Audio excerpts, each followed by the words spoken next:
자, 고개를 다 드시고요. 옆에 분에게 인사합니다. 작은 일에 대한 충성이 인생을 좌우합니다.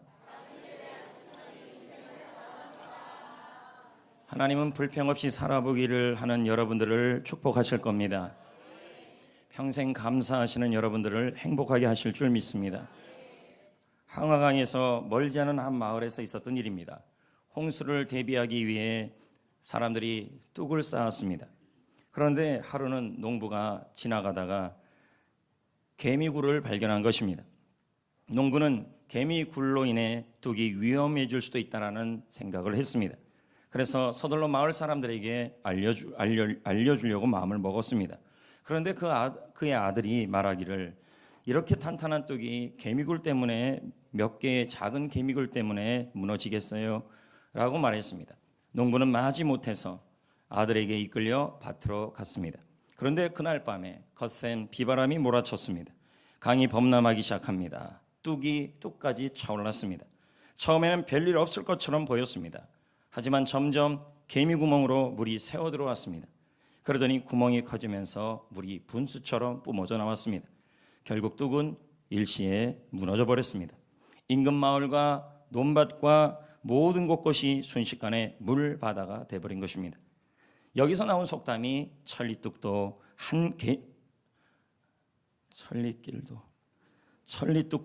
개미구멍에 무너진다라는 속담이 나왔습니다. 금시초문입니까? 이것은 작은 일이 얼마나 중요함을 보여주는 것입니다. 지난주에도 저는 디테일에 대한 얘기를 나눴습니다. 오늘은 그 완결편으로 한 번 더 말씀을 나누려고 합니다. 작은 일, 이 작은 일에 대하여 충성을 다하는 것이 바로 인생을 좌우하고 하나님은 작은 일에 충성하는 사람에게 얼마나 주목하시고 그의 삶을 뽑아다가 들어 쓰시는지 모릅니다. 오늘 말씀의 배경이 그렇습니다. 주인이 종들에게 멀리 가면서 돈을 맡겼습니다. 그게 문화인데 한 개씩 맡겼습니다. 그러면서 말하기를 내가 돌아올 때까지 장사를 좀 해달라. 이 문화는 달란트의 60분의 1입니다. 많은 돈이 아닌 것이죠. 그러므로 한 문화로 장사하는 일은 큰 사업이 아니라 작은 일이고 작은 장사를 의미하는 것입니다. 하지만 이 작은 일이라도 이 작은 일에 충성을 다하면 하나님께서는 더 많은 일을 맡기시고 사람은 몰라줘도 하나님은 반드시 보시고 그의 인생을 움직여 가신다는 말이 되는 것입니다. 그러기 위해서는 우리는 충성이 무엇인지를 좀 알아야 합니다. 오늘 본문 말씀을 통하여 충성, 피스티스라는 이 단어를 세 가지 의미로 정리해 보겠습니다. 이 세 가지 의미를 기억하셔서 여러분들도 하나님이 보시기에 충성된 사람이 되어서 하나님께서 여러분들을 확실하게 보시며 또 충성된 사람들을 하나님이 볼 때는 그 마음이 시원합니다. 그러므로 그런 충성된 사람들이 되어서 하나님의 은혜와 축복과 상급을 누리시기를 축복합니다. 그러면 충성이란 무엇일까요? 첫째, 나에게 맡겨진 일들이 있다는 것입니다. 그것이 어떤 일이든 간에 나의 집 맡겨진 일이 큰 일이든 작은 일이든 특히 작은 일에 대하여 최선을 다하는 것입니다. 이게 충성입니다. 13절, 17절 말씀입니다. 다 같이 읽어봅니다. 그 종 열을 불러 은하 열문화를 주며 이르되 내가 돌아올 때까지 장사하라 하니라. 내가 지극히 작은 것에 충성하였으니 이렇게 나오는 것입니다. 자, 그러면 주인이 종에게 장사하라고 한 일은 본인의 일입니까? 주인이 부탁한 일입니까? 자기에게 맡겨진 일인 것입니다. 그 맡겨진 일은 큰 일이 아니라 장사하는 일, 문화를 갖고 장사하는 일은 작은 일이라는 것입니다. 그러므로 충성이란 이렇게 정리할 수 있습니다. 아까 서두에도 말씀드렸지만 자신에게 맡겨진 일에 그 맡겨진 작은 일에 최선을 다하는 삶, 이게 충성입니다. 맡겨진 일이라는 말은 많을 수가 있습니다. 어떤 사람은 설거지가 맡겨지기도 하고 어떤 사람은 직장에서 일이 맡겨지기도 하고 어떤 사람은 교회에서 직분이 맡겨지기도 하는 것입니다. 어떻든 그 일은 내 일이 아니라 맡겨진 일이라는 겁니다. 그 일에 대하여 내 일이 아니니까 우리는 내 일이라고 그러면 생명 걸고 합니다. 그러나 남의 일이라는 거죠. 맡겨진 일이라는 거예요. 그 맡겨진 일에 대하여 맡겨진 작은 일에 대하여 최선을 다하기가 쉽지가 않아요. 그래서 최선을 다하는 삶을 하나님은 기뻐하신다는 말이에요. 나에게 주어진 일이 아니니까. 자, 봅시다. 하나님이 쓰신 요셉이나 모세나 다윗 모두 보면 맡겨진 일을 잘한 사람입니다. 자, 요셉은 아버지의 양을 쳤습니다. 모세는 장이드로의 양을 쳤습니다. 다윗은 아버지의 양을 쳤습니다. 모두 본인의 일이 아니라 맡겨진 일입니다. 아주 작은 일입니다. 늘 반복되는 일상입니다. 평범한 일입니다. 어떨 때는 하기 싫은 일입니다. 그런데 이 누군가에게 맡겨진 그 일, 누군가를 통해 맡겨진 그 일이 때로는 반복되고 평범하고 하기 싫은 일이고 작은 일이라도 그 일에 성실하고 최선을 다하는 것, 이것이 바로 충성이라는 것입니다. 선욱 농심그룹 전 회장은 말합니다. 흔히 젊은이들이 말합니다. 이까짓 것이라는 말을 쉽게 쓴다. 하지만 그것은 잘못된 말이다. 이까짓 것을 못하는 사람은 큰 것도 못하는 법이다. 상사가 못 믿어 일을 맡길 수가 없다. 작은 것 큰 것 가리지 않고 성실히 열심히 하는 사람에게 기회는 주어지기 마련이다. 자, 이게 무슨 말일까요? 저는 하나님도 똑같다고 생각합니다. 그리고 여러분의 직장 상사, 또 여러분의 사업, 또 모든 것도 똑같다고 생각합니다. 흔히들 우리는 생각합니다. 작은 일이라고, 맡겨진 그 작은 일은 이까짓 것, 그까짓 것이라고 생각합니다. 그러나 그 그까짓 것, 그 작은 것, 그 평범한 것, 반복적인 것, 일상적인 것, 그리고 때로는 하기 싫은 그 일, 그 사소한 일, 누구도 알아주지 않는 그 일을 최선을 다하는 것, 그 맡겨진 작은 일에 최선을 다하는 삶, 그게 바로 충성이고, 이렇게 그런 일에 충성을 다하는 사람에게 하나님은 큰 일도 맡기시고 상급도 내려주시고, 그리고 하나님이 반드시 어디 있든지 간에 정확하게 지명하여 쓰십니다.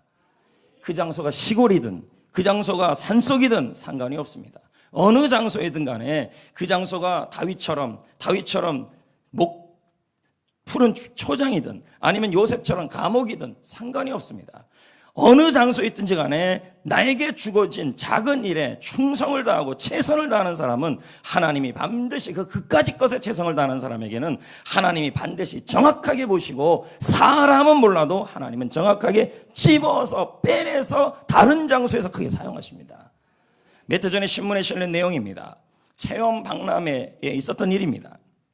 한 분이 실수로 컵을 있던 물을 엎질렀습니다. 그런데 그가 갖고 있던 이력서가 있었는데 그 이력서가 적금한 것입니다. 이력서를 새로 쓸 시간이 없었습니다. 이분은 이력서를 대충 말렸습니다. 그리고는 이력서를 들고 인사 담당을 면담했습니다. 인사 담당은 몇 가지 질문을 했습니다. 그리고는 이력서를 보여달라고 그랬습니다.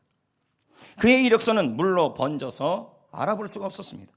더 심각한 것은 가방 안에 집어넣는데 젖은 이력서를 집어넣기 때문에 다른 책과 늘러붙어 버린 것입니다. 이력서는 말 그대로 엉망이 되어 있었습니다. 인사 담당은 마땅하지 못했습니다. 못마땅해 보였습니다. 할 수 없어 그걸 받았습니다. 그로부터 3일 이후에 시험이 있었습니다. 그런데 이 친구가 시험 성적이 가장 탁월했습니다. 지원자들 중에서 가장 뛰어났습니다. 그는 스펙도 뛰어났고 능력도 뛰어났고 머리도 뛰어났습니다. 그러나 그까짓 것을 무시했습니다.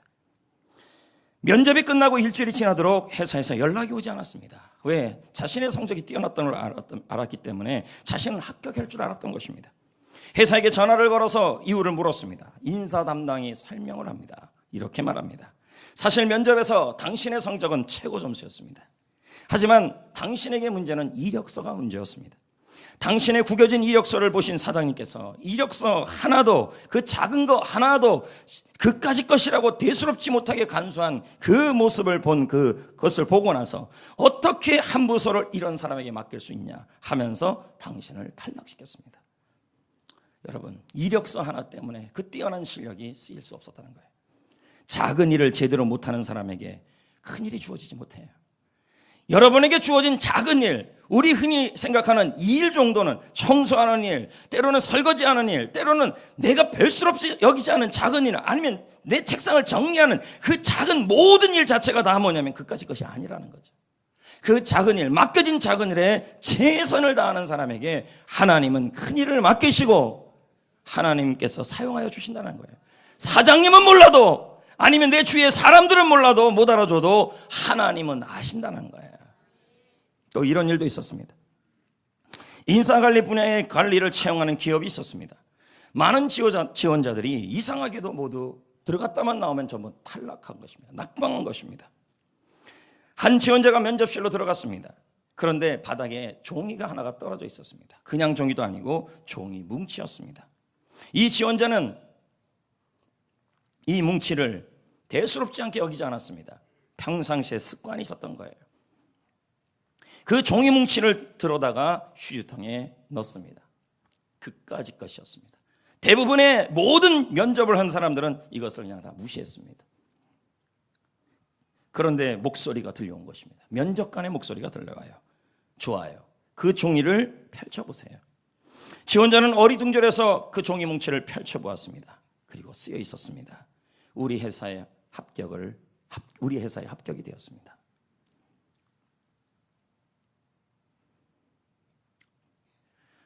회사 사장님이나 면접관은 본 거예요. 작은 거 하나, 그 휴지 하나, 회사에 떨어진 작은 거 휴지 하나를 줍냐 안 줍냐. 삶의 습관이나 맡겨진 작은 일에, 그 조그만 일을 그까짓 것이라 여기지 않고 휴지 하나를 줍고 이 회사를 사랑하는 마음이 있느냐, 그걸 본 거예요. 근데 그 작은 거 하나가 그를 합격시켰고, 그 작은 것을 열심히 했던 사람은 회사에 들어가서도 모든 작은 일에 최선을 다한 거예요. 결국 회사에, 그 기업의 회장까지 돼버립니다. 저는 교회를 이렇게 한번 둘러보면 이 담배 꽁초들이 참 많이 벌어져 있어요. 아니, 우리 교회가 벌어져 있다는 게 아니에요. 그러면 다 담배 피는 거 아닙니까? 여기 엄청 벌어져 있어요. 저는 곰곰이 생각해요. 마을대 청소할 때도 왜 담배를 피우고 그냥 버리냐는 거예요. 그까짓 것. 왜 그냥 버리냐는 거예요. 몸도 망가질 뿐더러 그것 본인이 버리셔야죠. 그까짓 것 하나에 맡겨진 그까짓 것 하나를 자꾸 작은 일에 무시해버리면 결국 뭐가 되냐면 본인은 몰라도 하나님은 보신다는 거예요. 그걸요. 그리고 그 사람이 작은 일에 얼마나 사랑하고 충성하는지를 본다는 거예요. 너무 이 시민의식이 없어요. 지금 나에게 맡겨진 작은 일에 최선을 다하는 것이 바로 충성입니다. 그럴 때 하나님은 우리 인생에 놀라운 일을 이루어 가십니다. 톰 패터슨 박사는 말합니다. 최고의 리더들은 하나같이 디테일에 대한 집념이 강하다. 말 그대로 이 작은 것을 그냥 안 넘긴다는 거죠. 그까짓 것을 없어요. 항상 집중력을 걸어요. 고수는 대충 하지 않는다. 피곤할 정도로 디테일에 집착한다. 쉽게 일을 진행하지 않는다. 삼성그룹의 이병철 전 회장 계시잖아요. 이분은 대표적으로 작은 일에 최선을 다하는 관리 경영의 대표자입니다. 오늘날 삼성이 이렇게 될 수 있었던 것은 이병철 회장의 관리 경영 때문이라고 합니다.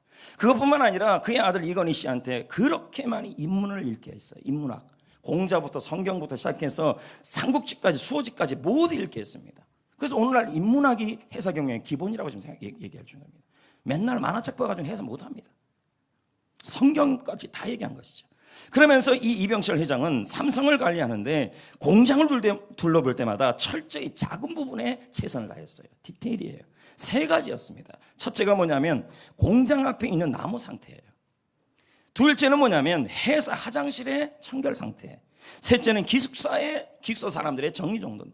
이것만 봐도 그 회사 사람들의 일에 대한 태도와 작은 거에 대한 태도를 알 수 있다는 거예요. 그래서 나무 상태가 좋지 않거나 화장실 상태가 청결하지 않거나 기숙사의 정리 정도가 좋지 않다면 이거부터 고치겠어요. 디테일이에요. 왜요? 이 작은 것이 무너지면 회사가 무너진다고 생각했던 거예요. 마치 이병철 회장은 모든 일에 디테일에 피곤할 정도로 집착했던 사람입니다. 최연매, 김영문 알로에 대표 회장도 말합니다. 디테일을 빼고는 어떠한 성공도 말할 수 없다. 마스터 전기 회사 창립자 고노스케 마스타도 같은 말을 합니다. 디테일을 무시하는 기업은 발전할 수 없다. 그러니까 나는 우리 회사는 큰 것만 잘할래요. 이런 회사는 될 수가 없어요. 회사를 딱 가가지고 그 회사의 청결 상태, 휴지 정도, 줍는 거, 작은 일에 집중력! 그걸 보면 그 회사가 되는지 안 되는지 알 수 있다는 거예요. 교회도 마찬가지예요. 교회에서의 화장실 상태, 휴지 떨어진 정도, 청결 상태 보면 그 교회의 건강성을 알 수 있는 거예요. 가정도 똑같아요. 직장 생활도 똑같아요. 여러분의 책상의 상태, 그리고 여러분의 회사에서의 휴지 줍는 정도, 맡겨진 일에 대한 최선을 다하는 모습, 그 모습이 회사를 살리지만 여러분 한 사람 한 사람이 미래 인생이 결정난다는 거예요. 왜요? 회사의 사장은 몰라준다 할지라도 하나님은 여러분의 충성을 아신다는 얘기예요. 한근태 교수도 말합니다. 무슨 일을 하느냐보다 더 중요한 것은 일을 대하는 기본적 태도이다. 정성을 다하는 사람은 아주 작은 부분까지 신경을 쓴다. 건성건성한 사람은 빨리 해치우는 데만 골몰한다. 그 결과 자기도 일 알고 남도 안다. 사무실을 청소하건 물건을 배달하건 복사를 하건 신문을 스크랩을 하든 자신이 현재 하고 있는 그 일에 대하여 모든 정성을 쏟아 몰입하는 사람만이, 충성하는 사람만이 기회를 움켜쥘 자격이 있다. 그 사람에게 있는 안정과 보상과 승리가 자연스럽게 따라온다. 다 디테일에 대한 얘기입니다. 미국 동화작가 에릭 칼이 쓴 동화가 하나 있습니다. 배고픈 애벌레라는 동화이죠. 그 동화에 보면 이런 이야기가 나와요. 동화니까요. 월, 화, 수, 목, 금, 토, 주일까지, 일요일까지 이 애벌레는 매일매일 꿈틀대요. 별스러운 장면도 없어요. 그냥 꿈틀. 먹으려고 꿈틀, 움직이려고 꿈틀, 살으려고 꿈틀, 깜짝 놀라서 꿈틀, 계속 꿈틀대요. 이 애벌레 입장에서는 이 꿈틀 대는 것이 너무 작은 일이에요. 별거 아닌 것 같아요. 그런데 문제는 이 작은 일상, 이런 것들이 뭐예요? 나비가 된다는 걸 아셔야 한다. 나의 작은 일상, 평범한 하루, 지루한 일상, 보통의 시간, 그리고 나의 주어진 작은 일들, 어떨 때 남들은 그냥 지나가지만 나는 휴지를 주워요. 남들은 설거지를 대충 하지만 나는 깨끗하게 해요. 남들은 회사 와서 그냥 와있지만 나는 이 회사에 와갖고 먼저 하는 일이 기도하면서 시작해요. 작은 일에 맡긴 일에 최선을 다해요. 그런데 어떨 때는 억지로 하는 것 같아. 하기 싫어요. 답답해요. 그런데 그 모든 지루한 일상들이 모인다는 거예요. 작은 일들이요. 그것들을 하나님이 보신다는 얘기죠. 여러분에게도 맡겨진 일들이 있어요. 학생은 공부가 맡겨진 일이에요. 직장에서는 직장 생활하는 일이 나의 맡겨진 일이야. 요것 좀 하다가 난 그만둘래. 이런 수도 있습니다. 그러나 여러분, 우리는요, 하나님 앞에서 하는 사람들입니다. 가정에서는 각자에게 맡겨진 역할들이 있습니다. 교회에서도 마찬가지입니다. 자신에게 주어진 역할이 있습니다. 맡겨진 일이 있습니다. 예배를 섬기고 전도를 하고 교회를 섬기며 각 팀들이 있고, 직분자는 직분자의 일이 있고, 셀은 셀에 참여해야 될 일이 있고, 해피코 스텝은 스텝으로서 해야 될 모든 일들이 있다라는 겁니다. 어떨 때는 그 일이 사소해 보여요. 스텝은 넥타이 하나 매는 것도 사소해 보여요. 작아 보여요. 늘 반복되는 일이에요. 지루해요. 벌써 해피 쉽게 하니까 얼마나 지루합니까? 그러니까 반복되는 일이죠. 우리는 그것으로 인해 씨름하며 하루하루를 보내요. 어떤 분들은 공부하면서, 직장생활하면서, 가정에서요, 일을 하면서 우리는 생각해요. 이런 작은 일이 도대체 나의 미래에 무슨 의미가 있냐? 매일 설거지하고 직장생활하고 쳇바퀴 돌듯이 다람쥐같이 맨날 직장생활하면서 가서 그냥 일하는 그 모든 일이 나의 미래에 무슨 영향을 미치겠냐? 이런 생각을 한다는 거죠. 아무 의미가 없어 보여요. 이 작은 일들이. 그런데 성도 여러분, 이런 작은 나날들이 하나님 앞에서는 중요하다는 걸 아셔야 돼요. 왜냐면요, 하나님은 나의 작은 일상의 삶을 지켜보십니다. 세심하게 보십니다. 아까 오늘 본문에도 나오잖아요. 하나님께서는 오늘 결국은 하나님이지만 내가 작은 일에 충성한 것을 보신다고 말씀하셔요. 나에게 맡겨진 작은 일, 학생은 공부하는 일, 직장에서는 일하는 일, 가정에서는 각자의 역할, 교회에서는 각자의 역할, 그리고 내가 대한민국 국민으로서 해야 될 각자의 역할, 작은 일, 아니면 교회에서 휴지 하나 주는 일까지 그 작은 일상을 주님은 지켜보신다는 말이에요. 목사님, 교회에서 휴지 하나 주는 게 나의 미래에 뭔 상관이 있어요? 이럴 수 있어요. 여기 지나가다가 담배꽁초 하나 주는 거니 나의 미래에 뭔 상관이 있어요? 회사 가서 아무도 청소 안 하고 사장님도 안아주는데 내가 먼저 가서 청소하고 회사를 위해 기도하는 것이 나에게 뭔 상관이 있어요? 나의 미래와. 이럴 수도 있다는 거죠. 그렇지 않아요, 여러분. 맡겨진 작은 일에 충성을 다하고 최선을 다하면 하나님은 나의 그 모든 하루하루 작은 거 일상 작은 맡겨진 일을 하는 모든 걸 다 봐요. 저는 오늘 말씀을 준비하면서 한번 생각해 봤습니다. 저는 신학대학 3학년 때 이런 생각을 한 적이 있었습니다. 내가 신학생으로서 전도팀을 맡고 있는데 전도팀을 맡고 있을 때 날마다 전도를 하고 기도를 하고 신학생으로서 공부를 했습니다. 그러면서 이런 마음이 들었습니다. 내가 전도 매일 나간다고 내 미래에, 내 인생에 뭔 영향을 미칠까? 그런 생각을 하긴 했다니까요. 그런데 생각은 그랬습니다. 매주 전도하고 공부하고 신학생으로서 살아가고 밥 먹고 그러면서도 제 생각으로는 내가 이렇게 매일 일상에서 생활하고 지루한 나날들 이 모든 것이 나의 미래와 뭔 상관이 있냐 이런 생각이 들 때가 있었습니다. 비전이 안 보이죠. 전도한다고 비전이 보입니까? 내가 일한다고 비전이 보입니까? 내가 신학생으로서 공부한다고 비전이 보입니까? 안 보였다는 것이죠. 미래가 너무 불명확했습니다. 내가 하는 일이, 매일 하는 일이 아무 의미 없어 보였습니다. 매일 하는 그 일들이 작은 일, 나에게 맡겨진 일들. 그 일들이 의미 없어 보였어요. 내가 이 전도하고 학교에서 공부하고 그리고 학교에서 기도하고 기도팀을 운영하고 그 모든 일이 나와 뭔 상관이 있고 나의 미래와 무슨 상관이 있고 아무 의미도 없어 보였다는 겁니다. 근데 여러분, 하나님 앞에 아무리 작은 일도 의미 없는 일은 없어요. 저는 지금 생각해 보면 만약 그때 제가 전도하고 기도하는 일들을, 그 의미 없어 보이는 일들, 내가 그거 하고 있었지만 미래에 무슨 나의 인생에 영향을 미칠까? 그리고 여러분 입장을 본다면 내가 직장 생활하고 교회 와서 일을 하고 봉사하고 셀에 참여하고 이게 내 미래와 뭔 상관이 있을까? 그럴 수 있어요. 비전도 안 보이는데요. 근데 지나고 보니까요, 내가 매일 했던 그 전도했던 그 일상들이, 그 일들이, 그 의미 없던 일 보였고 내 미래와 아무 연관이 없었던 그 일들이 지나고 나니까, 만약에 제가 그게 없었다면 지금 이렇게 전도하는 목회를 못했을 거예요. 하나님은 그때의 경험이 전도 목회가 하는 도구가 되게 만들어 놓았다는 거예요. 그곳에서 아무도 보이지 않는 곳에서 그냥 묵묵히 전도하고 누가 알아주지도 않았어요. 그냥 하루 일상에 아무 의미 없어 보이는데도 그냥 전도하고 밥 먹고, 밥도 진짜 열심히 먹었어요. 1등으로 가서 먹었어요. 뭐든지 하여튼 맡겨진 일은 최선을 다해봤어요. 끝까지. 누가 그 사람이 거기인지 알겠습니까? 근데 하나님은 나의 작은 날마다의 삶을 보신 거죠.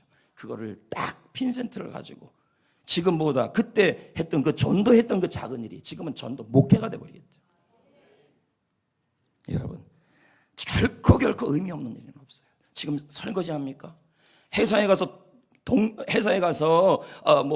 복사를 하고 있습니까? 그거 다 의미 없는 거 아니에요.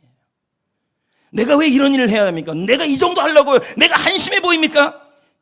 그렇지 않습니다. 지금 내가 하는 일이 자꾸 한심하고 더 나아가 비전조차 없어 보일지라도 그것도 보잘것없는 것이 아닌 것입니다. 제가 아까도 말했잖아요. 하나님 앞에 아무리 작은 일도 사소한 일도 휴지 쫓는 일도 의미 없는 일이 없어요. 하나님은 그 모든 걸 합하여 선을 이루내십니다. 그러므로 여러분, 기독교인은 학교 생활도 너무 잘해야 되고 직장 생활도요 마치 고단한 보리자루같이 하는 게 아니에요. 누구보다 열심히 해야 돼요. 교회 생활도 마찬가지고. 김이율 씨는 말합니다. 당신의 삶도 1초 1분이 모여 인생이라는 큰 그림이 그려지듯 일도 마찬가지다. 자꾸 사소한 것들이 모여 큰 성공을 이끌어낼 수 있다. 자꾸 사소한 일이라고 하찮게 여기고 대충 한다면 절대로 다음 단계로 넘어갈 수 없다. 무슨 일이든지 꼼꼼히 열정을 다해 마침표를 찍어야 한다. 그 작은 일이 당신의 운명을 바꿀 절호의 기회가 될 수도 있기 때문이다. 성도 여러분, 직장생활 하시는 여러분, 회사 생활 하시는 여러분, 또 가정 주부의 역할을 하시는 여러분, 또 교회 생활하는 여러분, 교회에서 직분을 맡고 모든 팀에 사역과 해피코스 스텝으로 각종 일을 하시는 여러분, 그리고 어떤 일이든 간에 자꾸 사소한 모든 일상의 일들 앞에 여러분은 최선을 다하셔야 돼요. 나의 작은 일, 맡겨진 작은 일에 최선을 다하십시오. 그 모든 일이 무의미한 일이 아니라 그 작은 일이 모두 보잘것없는 일이 하나님만은 나의 일상을 지켜보셔서 여러분에게 더 큰 일을 맡기시고 사용하여 주실 것입니다. 충성이 뭐냐고 묻는다면요, 맡겨진 작은 일에 최선을 다하는 겁니다.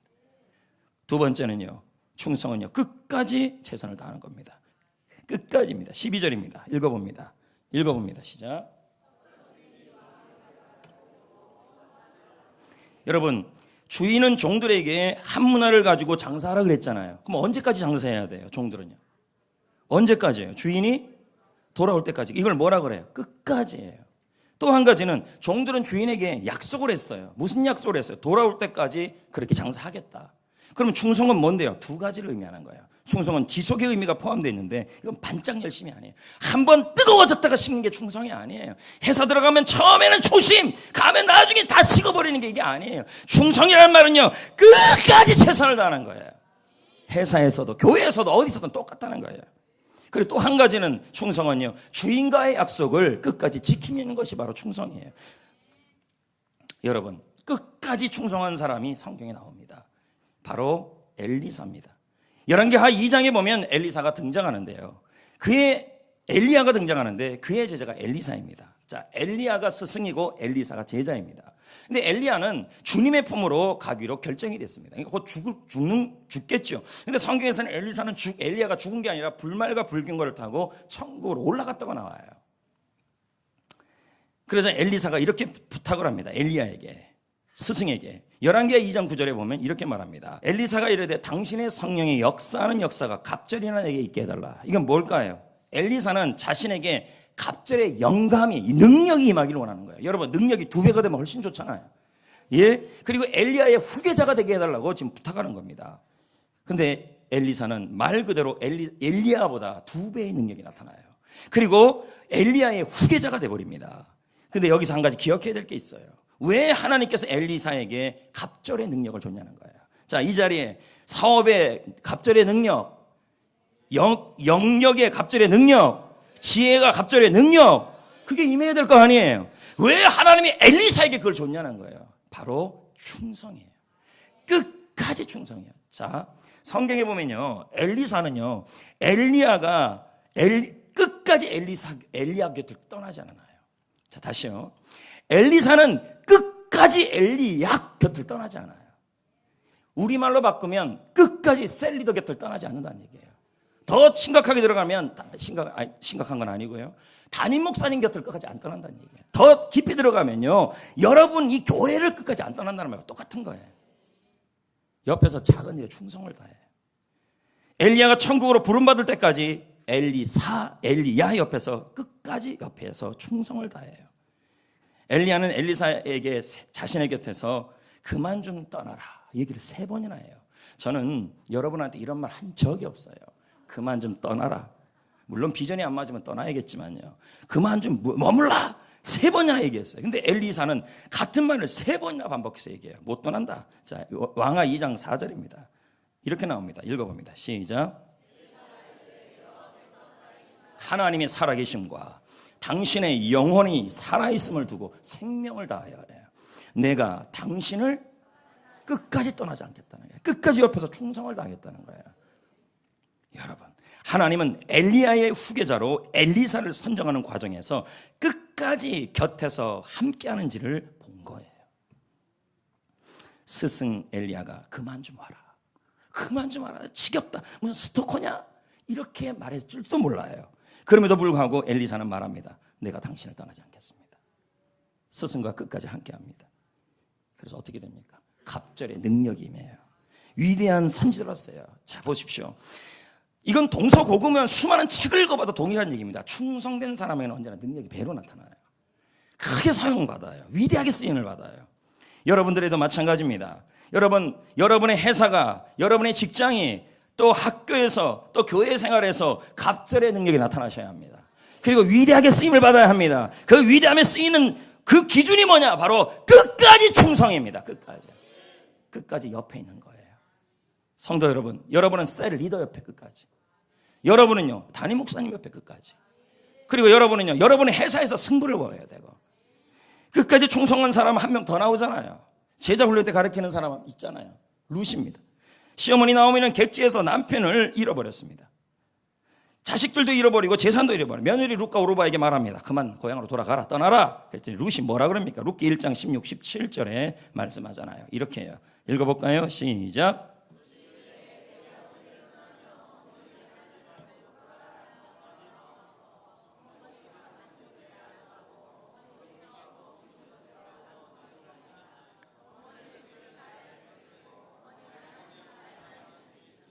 계속요. 어머니께서 죽으시는 곳에서 나도 죽어 거기 묻힐 것이며 만일 내가 죽는 일 외에 어머니를 떠나면 여호와께서 내게 벌을 내리시고 더 내리시기를 원하노라. 안 떠나겠다는 거예요. 어머니가, 그럼 그 어머니가 대단한 어머니예요? 아니잖아요. 아무것도 없는 어머니예요. 근데 뭐예요? 그 어머니 곁을 끝까지 옆에서 최선을 다해서 섬겨요. 어떻게 섬기는데? 계속 이삭을 주어요. 어머니를 섬기기 위해 어머니 옆에서 끝까지 함께 머무는 신앙, 그 옆에서 떠나는 신앙이 아니라 머무는 신앙이 되어서 어머니 옆에서 신앙을 지켜주며 식사를 제공하면서 그 힘든 일을, 그 힘든 일상을 다해요. 제가 아까 얘기했잖아요. 룻이 매일 이삭 줍는 일이 얼마나 힘든 일이에요. 그럼 우리는 생각해요. 그 이삭 줍는 일이 나와 뭔 상관이 있어요? 이 짚는다고 내 미래가 결정나요? 이렇게 얘기합니다. 그렇지 않습니다. 룻은 날마다 변함없이 이삭을 주어요. 여러분은 이 말로 말하면 변함없이 직장 생활하는데 누구보다 열심히 끝까지 한다는 말이에요. 끝까지. 근데 그 이삭 줍는 일이 미래와 뭔 연관이 있겠습니까? 미래가 열리겠어요? 비전이 열리겠어요? 이삭 줍는다고 미래가 열려요? 안 열린다는 거예요. 이삭 안에 무슨 비전이 있어요? 그러나 그렇지 않다는 거죠. 여러분, 나에게 주어진 작은 일에 최선을 다하고 그것도 끝까지 옆에서 최선을 다하면, 충성을 다하면 하나님께서는 이삭 죽는 장소에서 보아스를 만나게 했고, 그곳에서 그것을 끝납니까? 보아스를 통해 명문감을 이루게 만들고 다윗과 예수 그리스도의 조상으로 만들어낸 거예요. 여러분, 충성입니다. 충성. 그것도 어떤 충성이에요? 끝까지 함께하는 충성.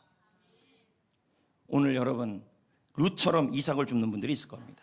집에서 부모님을 섬기기 위해, 직장에서는 상사를 섬기기 위해, 교회에서는요. 근데 그 많은 일들이 나의 미래가 안 보이는 일들이에요. 이거 하고 그냥 대충 떼어서 퇴직할래, 퇴직금 받아서 살래, 이렇게 하시면 안 된다는 거죠. 나에게 맡겨진 일이 아무것도 아닌 것 같고 하찮은 일이라도 교회 일이든 직장 일이든 학교 일이든 간에 어떻게 해야 될까요? 최선을 다하여 맡겨진 일에 최선을 다하고, 그리고 끝까지 최선을 다하고, 무엇보다 교인이라면, 성도라면 여러분의 셀리더와 끝까지 다하고, 그리고 목사님과 끝까지 다하고, 그럴 때 하나님이 어떻게 해요? 그 충성함을 보신다는 말이 되는 겁니다. 그런 자에게 만남의 복을 주시고 갑절의 영감을 주시고 그리고 명문감을 이루게 하여 주신다는 겁니다. 저는 우리 한국교회를 보면서 한 가지 아쉬운 점이 하나 있어요. 그게 뭔지 아십니까? 이 끝까지 충성하는 모습이 적어요. 옛날 선배 목사님들이 성도는 두 가지 종류가 있다 그랬어요. 첫째, 애굽신자. 뭔데요? 교회에 출석은 해요. 근데 몸과 마음이 세속에 속해 있어요. 교인은 교인인데 세속이 너무 빠져 있다는 거죠. 이걸 애굽신자라고 표현해요. 둘째는 광야신자가 있다는 거예요. 분명히 구원은 받았어요. 근데 교회 신앙에 갈등이 생기고 방황에 빠져 있는 거예요. 사소한 인간관계나 교회 제도나 헌신에 대한 부담 때문에 교회를 떠날까 말까 갈등하는 거예요. 좀 더 편한 교회, 헌신이 없는 교회, 부담이 없는 교회를 찾아 떠나고, 그리고 완전한 교회를 찾아 떠난다는 것입니다. 그러나 여러분, 완전한 교회는 이 세상에 없다고 제가 누누이 말씀드렸습니다. 완전한 교회는 하늘 나라에만 있는 것입니다. 이 땅의 교회는 모두 다 불완전합니다. 어딜 가든 1년, 2년 지나면 다 허물이 보이는 것입니다. 중요한 것은 허물이 아니라 우리가 모두 건강한 교회를 만들어가는 것입니다. 사도 바울은 안디옥 교회가 몇 년 지어지지 않았음에도 불구하고 그 안디옥 교회를 향해요, 얼마나 많은 허물이 보였겠습니까? 그럼에도 불구하고 그 안디옥 교회를 향해 이렇게 말합니다. 하나님의 은혜가 보인다. 은혜가 보인다. 건강한 교회는 우리가 만드는 거예요. 끝까지 신앙이 없어요, 한국교회. 그러니까 교회 쇼핑을 너무 잘해요. 이 교회 갔다 저 교회 갔다 이 교회 갔다 저 교회 갔다, 맞으면 오고 안 맞으면 가버리고. 이게 어떻게 충성입니까? 하나님, 물론 직장생활도 우리가 끝까지 충성해야지만 교회도 끝까지 엘리사처럼, 나오미, 룻처럼 그렇게 하는 것이 바로 뭐예요? 충성입니다. 비록 여러분이 룻처럼 베들레헴의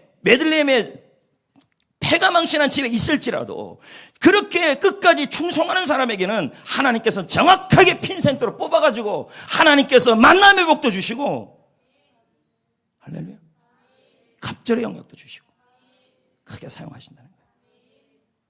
건강한 교회는 성도들이 힘이 있는 교회입니다. 역동적이고 생명의 탄성이 있는 교회, 웃음이 있고 복음으로 변화가 있는 교회가 바로 건강한 교회입니다. 저는 우리 교회가 완전한 교회는 아니라고 믿습니다. 그러나 건강한 교회라는 것은 확신합니다. 할렐루야. 교회라고 해요, 다 건강한 건 아닙니다. 편안한 게 건강한 교회가 아니라니까요. 건물이 좋다고 건강한 게 아니에요. 건강한 교회는 힘이 있고 역동적이고 생명의 탄생 있고 변화가 있고 복음의 변화가 있는 게 건강한 교회예요. 성전교회는 올해로 107주년이 되었습니다. 다음 주는 창립감사 주일로 드립니다. 그동안 성전교회의 많은 믿음의 선배들이 성전교회를 끝까지 곁에서 충성을 다했습니다. 그리고 충성한 모습을 보였습니다. 하나님께서는 이 지역에 성전교회를 세워서 많은 복음의 확장을 이루어가게 하셨습니다. 하나님께서는 이 지역에 성전교회를 세워서 지역과 다음 세대를 섬기게 하여 주셨습니다. 만약에 성전교회가 세우지 않았다면 복음의 확장도, 우리의 변화도, 그리고 다음 세대를 섬기는 일도 없었을 것입니다. 그러므로 이 교회는 우리가 세운 게 아니라 하나님이 세운 것입니다. 그래서 다음 주에는 성전교회를 세우신 하나님께 감사하는 절기로 드릴 겁니다. 지금 우리 교회 성도들을 제가 봅니다. 끝까지 충성하는 모습들을 많이 봅니다. 아픈 몸이 있는데도, 마음이 아픈데도 이끌고 끝까지 맡겨진 일에 최선을 다하는 성도들이 많습니다. 주일이면 이른 아침부터 예배를 준비하며, 많은 성도님들은 주일에 예배하며 기도로 섬기며, 주중에도 각 팀별로 교회를 섬겨가며, 셀리더는 세론들을 섬겨가며, 이 모든 일들이 눈물 어린 충성이 교회를 건강하게 세워가고 있는 것입니다. 저와 함께 훈련받은 성도님들은 끝까지 저와 함께 충성을 다하고 있습니다. 이분들의 충성을 하나님이 보실 줄 믿습니다. 여러분의 충성을 하나님이 보실 주실 줄 믿습니다. 그래서 여러분의 인생을 크게 사용하시고 자녀들을 축복하시고 명문감을 이루어 가실 것이고 번성케 하여 주실 것을 믿습니다. 그리고 갑절의 영역도 부어주실 것입니다. 할렐루야. 그러므로 여러분, 이왕이면 직장생활 하든 뭘 하든 끝까지 하십시오. 그리고 무슨 일을 하든지 간에 아무 의미 없는 일은 없다고 생각하시고 어떤 일이나 이삭 죽게 하듯이 최선을 다하십시오. 더불어서 하나 더 부탁드린다면 교회 일을 하더라도 끝까지 하십시오. 끝까지 하셔야 하나님께 인정을 받아요. 그리고 그 끝까지 하는 장소에서 여러분은 만남의 복도 받을 것이고 갑절의 능력도 받을 것이고 그리고 하나님이 크게 사용할 것이고 여러분의 자녀가 축복을 받을 것이며 명문가문으로 이루어갈 것입니다. 여러분, 충성 하나 더 있습니다. 충성은 약속을 끝까지 지키는 겁니다. 아까 그랬잖아요. 주인이 돌아올 때까지 뭐라 그럽니까? 장사를 하겠다고 약속했어요, 안 했어요? 작은 약속이지만 끝까지 했다는 말이에요. 이게 바로 충성이에요. 여러분, 한문으로 충성은 이런 충자입니다. 가운데의 중자에다가 마음 신자입니다. 이건 뭘까요? 마음의 중심을 잡으라는 거예요. 그리고 이를 성자에 보면 정성성자입니다. 뜻은 뭔데요? 말씀언이에요. 말씀 언자에다가 이를 성자가 합해진 거예요. 그럼 무슨 뜻입니까? 마음의 중심을, 충성이라는 것은 마음의 중심을 잡고 말대로 살아라 말이에요. 자신이 말한 약속을 신실하게 지키는 사람이라는 뜻이 충성이에요. 그러므로 충성된 사람은 하나님과의 약속, 사람과의 약속, 시간의 약속 작게 여기지 말고 최선을 다하는 사람, 지키는 사람이 바로 하나님이 바로 충성된 사람이라 보는 겁니다. 한근태 교수는 말합니다. 잘 모르는 상대를 파악하는 가장 간편한 방법이 있는데 제 시간에 약속 장소에서 나타나는지를 보래요. 그 사람이 어떤 사람인지를 파악하는 방법이 하나 있는데 약속 시간이 있는데 그 시간에 제 시간에 나타나는지를 보라는 거예요. 그리고 상대방을 무시하는 최선의 방법이 있는데 늦게 나타나라는 거예요. 자신의 시간을 절약한다는 핑계로 다른 사람의 시간을 빼앗는 절도범이 되는 거라는 게 늦게 오는 거예요. 성공한 사람들은 나름대로 철칙이 있다. 그중 공통적인 것이 약속에 대한 병적인 집착이다. 여러분, 아시아 최고의 갑부가 리자청입니다. 근데 리자청은요, 항상 소목시계를 10분 전에 땡겨놔요. 왜요? 더 일찍 도착해서 약속 시간을 어기는 일을 하지 않으려는 거예요. 또요, 대림산업의 이재준 회장, 그리고 대림학원 이사장, 제갈정홍 이사장 모두 15분맨입니다. 15분맨이란 말은 항상 약속 시간보다 15분 먼저 나와 있어요. 그래서 미리 준비하고 만날 사람에 대해서 파악하고 마음을 준비하는 일을 한다라는 것이죠. 약속입니다. 성도 여러분, 친구와의 약속, 하나님과의 약속한 게 있을 겁니다. 그 약속하고 났으면 안 지키는 것도 있잖아요. 하나님과의 약속, 친구와의 약속, 성도들과의 약속, 모임에 대한 약속, 어른들과의 약속, 셀 모임에 대한 약속, 식사 약속 성실하게 지키셔야 합니다. 여러분, 약속 시간 늦게 나타나는 것은 그 사람의 인격을 알 수 있는 겁니다. 충성되지 않아요, 그런 사람이. 우리 성도들은 모든 모임이나 그리고 하나님과의 약속, 친구와의 약속, 교인들과의 약속, 모임의 약속, 그 모든 약속에 항상 진실하게, 확실하게 지킬 수 있는 여러분 되기를 축복합니다. 그게 바로 충성이에요. 그래서 충성 제가 3가지를 얘기했어요. 맡겨진 작은 일에 최선을 다하자. 둘째는 뭡니까? 끝까지 최선을 다하자. 셋째는 뭡니까? 작은 약속을 잘 지키자. 하나님과 약속도 잘 지키자는 거죠. 예. 근데 우리는 은혜 받을 때는 하나님 앞에 이걸 하겠다고 서원 약속을 해요. 근데 은혜가 다 떨어지면요, 그 약속은 언제 이제 다 잊어버린다는 거예요. 하나님이 다 본다니까요. 여러분이 물을 겁니다. 목사님, 저도요 끝까지 충성하고 싶은데 안 되는 게 문제예요. 맞습니다. 끝까지 충성하고 싶은데 끝까지 안 되는 게 문제예요. 그래서 끝까지 충성하기 위해서는 어떻게 해야 되냐는 거예요. 방법은 하나밖에 없습니다. 하나님과의 친밀한 관계가 있어야 돼요. 그래야 끝까지 충성할 수 있어요. 자, 누가복음 10장 39절 40절에 보면 마리아와 마르다가 나와요. 마리아는 예수님의 바람에서 말씀을 들어요. 맞죠? 친밀한 교제를 하고 있어요. 맞아요, 안 맞아요? 마르다는요. 자, 읽어봅니다. 시작.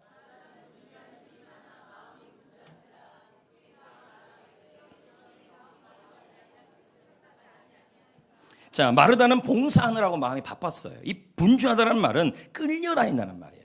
결국 이 말은 뭐냐면 마르다는 봉사하느라고 너무 바빠서 봉사에 끌려다녔다는 말이에요. 오늘 식사 봉사인데, 뭐 봉사인데 막 이렇게 나온다는 거예요. 이게 봉사에 끌려다니는 거예요. 그러니까 입에는 불평이 나와요. 어떻게 나와요? 왜 맨날 나만 이렇게 해야 되나? 이런 근심과 염려만 자꾸 나오는 거예요. 누가복음 10장 41절에 보면 이렇게 말해요. 주께서 대답하여 이르시되 마르다야 마르다야 네가 많은 일로 염려하고 근심한다. 봉사가 염려와 근심이 되면 자꾸 입에서 왜 나만 이렇게 해야 되나? 왜 나만 이렇게 봉사해야 되나? 많은 봉사한다는 것은 그만큼 받을 은혜가 많다는 의미예요. 감사하게 여기셔야죠. 이렇게 되면 끝까지 충성을 못해요. 한결같이 못해요. 왜? 봉사 중심이에요. 근데 마리아는요, 어떻게 합니까? 하나님과 예수님과 거리가 가까워요. 친밀한 교제가 있다는 말이에요. 자, 보세요. 주님과의 교제가 가깝고, 교제가 가까우면 가까울수록 주님부터 힘을 받아요. 생명력과 능력을 받아요. 공급을 받아요. 그러니까 어떻게 해요? 말씀으로 은혜를 받고, 말씀으로 능력을 받으니까 그 힘으로 뭐예요? 봉사를 하는 거예요. 끝까지 할 수 있다는 거죠. 자, 우리에게도요, 주일 예배가 있고 수요 예배가 있고 금요 예배가 있고 새벽 예배가 있고 날마다 말씀 읽기가 있고 큐티가 있고 새벽 기도들 많은 것들이 있어요.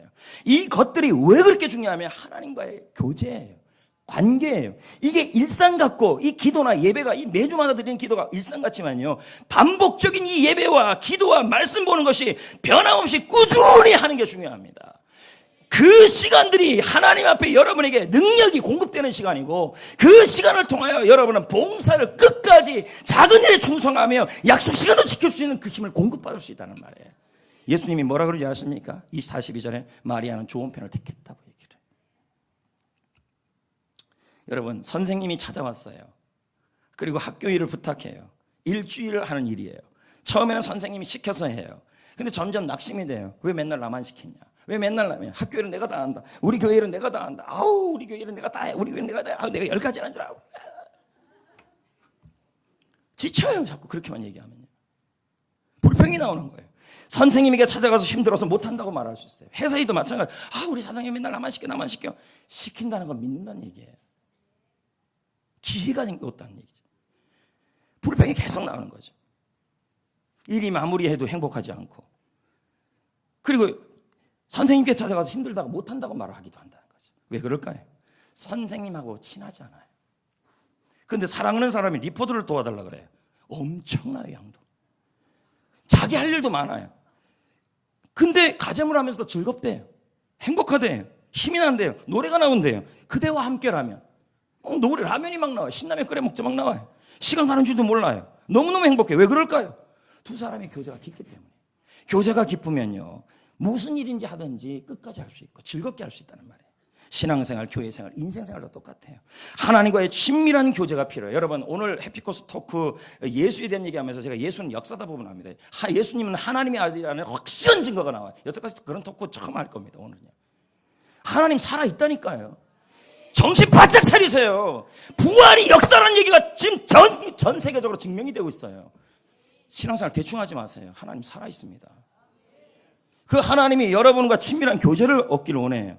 그러면 왜 그 교제 속에 교제를 원합니까? 봉사와 섬김의 활동을 꾸준히 하게 하기 위해서예요. 다윗은 평생 끝까지 충성해요. 왜 그럴까요? 새벽에도 기도하고 아침에도 말씀 보고 예배를 통해 하나님을 만나고 하나님과의 친근한 거리가 가까웠어요. 그러니까 골리앗이 오든 누구를 와도 도망가지 않아요. 끝까지 충성, 한결같이 충성, 맡겨진 일에 충성, 그렇게 했다는 거죠. 그러니까 시편 18편 1절 2절에 나의 힘이 되신 여호와여, 내가 주님을 사랑합니다. 주는 나의 반석이라는 고백이 그렇게 나오고, 이 고백 때문에 뭐가 나온 거예요? 모든 사역을 끝까지 할 수 있었던 거예요. 여러분, 예전에 제가 한번 말씀드렸잖아요. 남극과 북극은 왜 만년설이고 적도는 왜 그렇게 더울까요? 역시 태양과의 거리라 그랬습니다. 왜 우리 마음에 끝까지 맡겨진 작은 일에 충성할 힘이 얼어붙을까요? 왜 우리 마음에 한결같이 작은 일을 끝까지 충성할 힘이 강하게 생길까요? 하나님과의 거리예요, 거리. 예배를 등한히 하고, 예배 나오는 횟수를 얘기하는 거죠. 또 예배 드리는 태도도 얘기하는 거예요. 한 번 예배를 드려도 깊게 잘 들으셔야 해요. 그리고 말씀 생활에 집중하지 않으면 우리 주변은 하나둘씩 얼어갈 겁니다. 돈도 얼고 상황도 얼고 가정도 얼고 다 얼어붙을 거라는 거예요. 하나님 살아 계시다니까요. 기도 생활을 소홀히 하고 새벽을 멀리하고 그리고 성경 보는 것을 멀리 해보세요. 충성할 힘이 얼어붙을 겁니다. 그전에는 셀 가는 게 그렇게 즐거운데도 이제 셀 가는 게 힘들어요. 왜요? 마음이 얼어붙은 거예요. 마음이 얼어붙고 우리의 삶이 겨울이 되어버리면요, 아무리 노력하고 발버둥 쳐도요, 그 상황에서 벗어날 수가 없습니다. 하지만 하나님과의 거리가 가까워지면요, 봄철에 눈 녹듯이 삶의 문제가 녹아내릴 겁니다. 우리의 마음에도 하나님의 힘이 계속 임할 것입니다. 이게 접근의 힘인 줄 믿습니다. 나무택 목사는 말합니다. 충성이란 어떤 행위를 열심히 하기만 하는 것이 아니다. 그럼 뭔데요? 섬김의 대상과 친밀한 교제 속에서 한결같이 하는 것이다. 섬김의 대상이 누군데요? 첫째는 하나님이에요. 둘째는 누군데요? 여러분의 직장 상사예요. 섬김의 대상이잖아요. 셋째는 누군데요? 선생님이에요. 넷째는 누군데요? 셀 리더예요. 다섯째는 누군데요? 고객이에요. 그 다음에 담임 목사님이에요. 모든 관계가 친밀해야만 한결같이 섬길 수 있어요. 직장 상사와 사이가 안 좋고, 리더와 사이가 안 좋고, 목사님과 사이가 안 좋고, 하나님과 사이가 좋지 않은데 어떻게 한결같이 섬길 수 있어요? 힘있게 충성해서 갑절의 영역, 하나님이 주시는 더 많은 축복, 가문의 축복 받기를 원한다면 역시 충성이에요. 충성을 어떻게 할 수 있냐? 친밀한 교제예요. 요즘 셀리더와 거리가 멀어졌어요. 요즘 직장 상사와 거리가 멀어졌어요. 선생님과 거리가 멀어졌어요. 목사님과 거리가 멀어졌어요. 하나님과 거리가 멀어졌어요. 빨리 가깝게 가셔야 돼요. 큰일 납니다, 여러분. 이러다가요. 한결같이 섬길 수가 없어요. 그래서 열심히 섬기는 사람에게는 하나님이 더 많은 것을 주십니다. 자, 17절을 한번 볼까요? 주인이 이르되 뭐라 그래요? 17절에 뭐라 그래요? 착하고 지극히 작은 것, 작은 것이잖아요. 작은 것에 뭐 했어요? 작은 것에 충성을 뭐예요? 맡겨진 작은 일에 충성. 맞죠? 그 작은 일을 끝까지 충성. 작은 약속을 충성했더니 10골을 맡겼다. 이게 뭔데요? 바로 많은 걸 맡겼다는 얘기죠. 여러분, 하나님은요, 능력에 따라 주시는 게 아니라 충성의 정도에 따라 주시는 분이에요. 느헤미야 9장 8절은 말합니다. 그 마음이 주 앞에서 충성됨을 보셨다. 하나님은 지금도 여러분의 뭘 봐요? 충성을 봐요. 직장 생활도 충성스럽게, 교회 생활도 충성스럽게, 학교 생활도 충성스럽게, 누가 보든 안 보든 하나님이 보시니까 충성스럽게 하십시오. 그럴 때 어떻게 하신대요? 가나안 족속의 땅을 그의 씨에게 주리라. 느헤미야 9장 8절 맞죠? 충성한 사람들에게 하나님 주신다잖아요. 땅을요. 맞잖아요. 엘리사와 같은 갑절의 영역도 주시고, 위대한 사람으로 쓰시고, 룻과같이 가정의 축복도 주시고, 만남의 복도 주시고, 자손의 복도 주시고, 명문 가문도 주시고, 다 어디서 결정나요? 충성이에요. 회사생활 충성, 교회생활 충성, 다 충성입니다. 잠언 15장 13절은 말합니다. 충성된 자를 하나님이 얼마나 축복하시는지 그 이유가 뭐냐는 거예요. 마음을 시원케 한대요. 충성된 사람을 보기만 하면. 어떻게 정도예요? 여름날에, 추수한 날에 얼음 냉수 마시면 시원하잖아요. 안 드셔보셨어요? 물이 너무 미지근해요. 시원하면 그 마음이 시원하잖아요. 하나님이 누굴 보면 그렇게 마음이 시원하냐면 사장님인지 담임 목사님인지 셀리더인지 그게 중요한 게 아니라는 거예요. 내가 말단이 있든 중간에 있든 위에 있든 충성한 사람이 하나님 마음에 시원하다는 말이에요. 그리고 그 사람에게 많은 걸 맡기고 복을 내린다는 거예요. 왕용칭의 얘기를 해야 되지만 일부 해보니까 너무 길어요. 이 사람 대단한 사람, 대만의 갑부입니다. 이 사람요 말하고 싶은데 대단한 사람이에요. 이 사람은요 고객을 가지고 장사를 하지 않아요. 고객을 뭐로 받냐면 진심으로 대해요. 그래서 고객이 필요한 작은 일에 집중해요. 인생의 밑바닥 쌀가게 아주 보잘것없는 시골에 있는 쌀가게였지만 밑바닥에서 고객을 데리고 장사를 한 것이 아니라 진심으로 고객을 돌려 했더니 작은 디테일이 보인 거예요. 그 맡겨진 애 최선을 다했더니 쌀에서 돌을 빼내고 그리고 서비스를 배달해주고 그 모든 그 안에 무슨 비전이 보여요. 근데 그 일상을 열심히 했다. 그랬더니 지금 대만 최고의 갑부가 돼버렸어요. 우리 교회도 지금 장사하시는 분들 사람들을 장사하지 마세요. 사람 데리고요.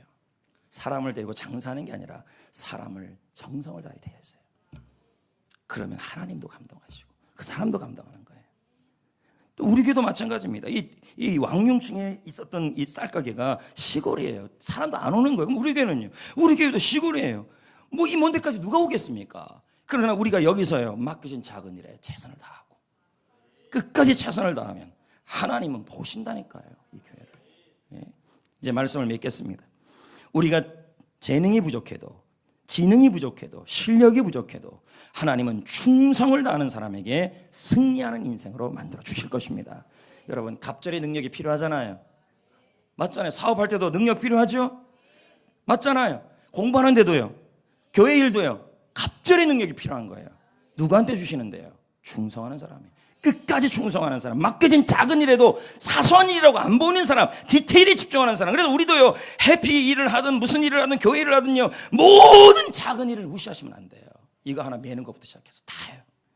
그리고 자녀와 가정에 축복하여 오랫동안 명문 가문을 누리게 하는 것입니다. 자, 충성은 뭐예요? 세 가지입니다. 맡겨진 작은 일에 최선을 다하자. 끝까지 지금 있는 자리에서 최선을 다하자. 작은 약속에 끝까지 지키자. 그러기 위해서 어떻게 해야 돼요? 하나님과 친밀한 교제를 많이 갖자. 왕중추의 말로 오늘 설교를 마무리합니다. 지난주에도 말했습니다. 100-1은 0이다. 100 더하기 1은 200이다. 하나를 무시하고 작은 것을 무시하고 작은 일을 무시하고 오늘 나에게 주어진 그 작은 일을 무시하면 망합니다. 그러나 작은 일에 집중하면 오히려 하나님이 200이 되게 하신다는 얘기죠. 작은 일에 충성한 사람이 인생을 승리합니다.